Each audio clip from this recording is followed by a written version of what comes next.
السلام علیکم درنو لیدونکو، هیله ده ټول به راته روغ او جوړ اوسئ. نن مو تاسې ته په زړه پورې داستان راوړی. هیله ده تر پایه یې وګورئ او زما چینل سبسکرایب کړئ. په یو کلي کې دوه کورنۍ د یو بل سره ګاونډي وو. یوه کورنۍ ډیره بېوسه او ناچاره وه. تل به یې د دې بلې کورنۍ څخه چې ډیر مال او هستي یې درلوده د خپل ضرورت شیان غوښته او دوی به هم ورسره مرسته کوله. یوه ورځ د دې مالدارې کورنۍ میرمن د غریبې کورنۍ څخه د مالګې غوښتنه وکړه.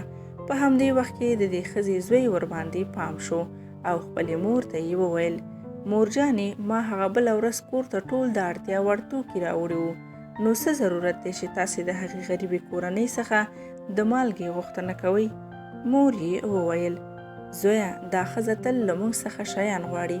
زما هم دا هیله وه چې زه هم له دوی څخه داسې یو څه وغواړم چې د هغوی په وس کې وي او راکول یې ورته اسانه وي، ځکه زه نه غواړم چې د هغې په زړه کې داسې یو احساس وي چې موږ له هغې څخه غوره او اوچت یو.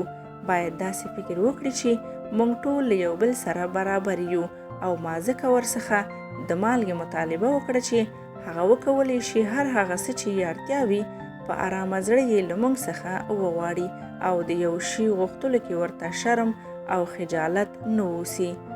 نو ځکه ما داسې وکړه تر څو هغه تل وکولی شي په ارام زړه له موږ څخه هر هغه څه چې یې اړتیا وي هغه وغواړي. نو درنو لیدونکو، ټول انسانان غریب، مالدار، بېوسه، ټول سره برابر دي.